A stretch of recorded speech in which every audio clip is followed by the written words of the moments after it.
يا أيها الناس اتقوا ربكم الذي خلقكم من نفس واحدة وخلق منها زوجها وبث منهما رجالا كثيرا ونساء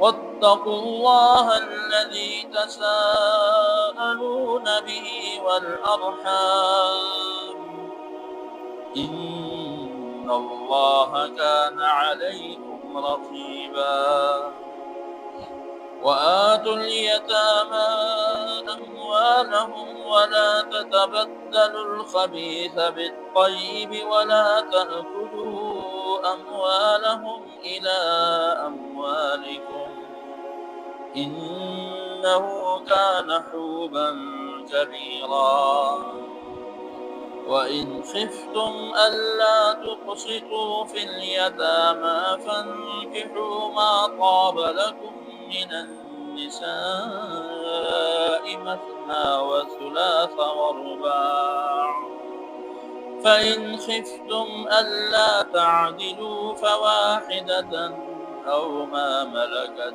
أيمانكم ذلك أدنى ألا تعولوا وآتوا النساء صدقاتهن نحلة فإن طبن لكم عن شيء منه نفسا فكلوه هنيئا مريئا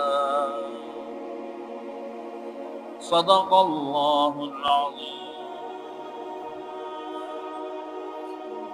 بارک اللہ وإیاکم۔ قرآن کریم اللہ تعالیٰ کی گفتگو ہے، اللہ تعالیٰ کا کلام ہے، تو کلام باری تعالیٰ کے وہ راز، اسرار اور حکمتیں ہیں جو انسان صبح قیامت تک حاصل کرنا چاہے تو کرتا رہے گا، لیکن یہ ختم نہیں ہوگا۔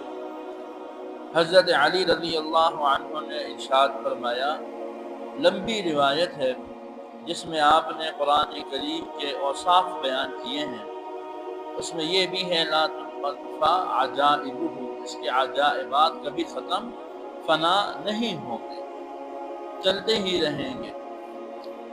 اور اسی میں سے الفاظ کے حکمتیں بھی ہیں، حروف کی حکمتیں بھی ہیں، اصطلاحات کی بھی حکمتیں ہیں۔ اب یا ایھا الناس، قرآن کریم میں الناس بھی آتا ہے اور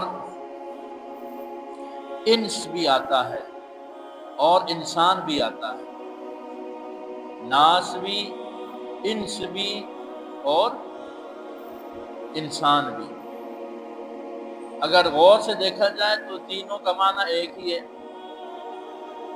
انس سے مراد بھی انسان ہے، ناس سے مراد بھی انسان ہے، اور یا ایھا الانسان ما غرک بربک الکریم، انسان سے مراد بھی انسان ہی ہے۔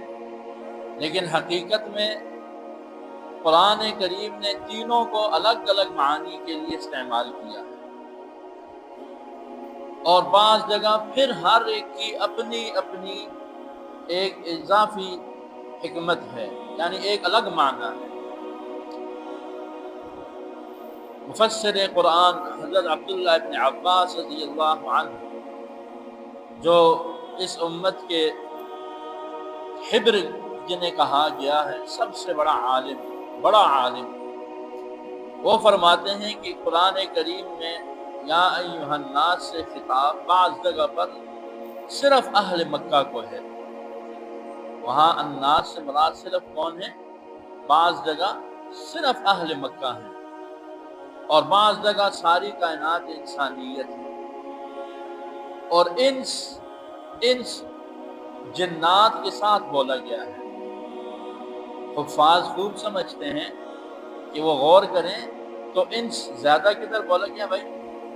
ساتھ جن، انس اور جن، یا معشر الجن والانس، جن انس یعنی انس یہ اس وقت کس معنی میں ہوگا؟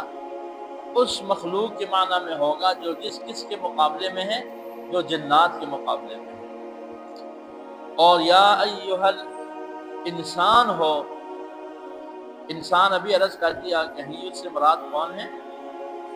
یہ کائنات انسانیت ساری بھی ہو سکتی ہے، اور کہیں خاص ایمان والے، جیسے یا ایھا الانسان ما غرک بربک الکریم الذی خلقک فسواک فعدلک، یہ وہی ہو سکتا ہے جس نے باری تعالیٰ کو مانا ہو اور اللہ تعالیٰ کی ربوبیت کا اقرار کیا ہو، غافل ہو یا غیر غافل۔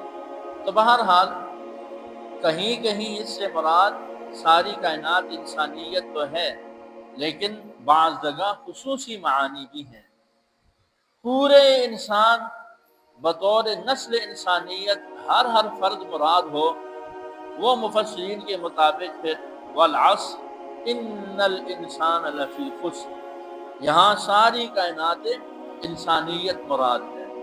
اور جو یہاں آ رہا ہے یا ایھا الناس اتقوا ربکم، اب خود طرز کلام بتا رہا ہے کہ اس سے مراد وہ لوگ ہیں جو رب کو ماننے والے ہیں، تبھی انہیں کہا جا رہا ہے نا کہ رب کا خوف کرو، اور اگر ماننے والے نہ ہوتے تو انداز خطاب کچھ اور ہوتا، کیونکہ اس سے آگے چل کر کے بھی آیت کریمہ کے اندر اشارہ ہے واتقوا اللہ الذی تساءلون بہ والارحام، اس سے بھی پتہ لگا کہ اس سے بھی مخصوص لوگ ہی مراد ہیں، اور وہ کون ہیں؟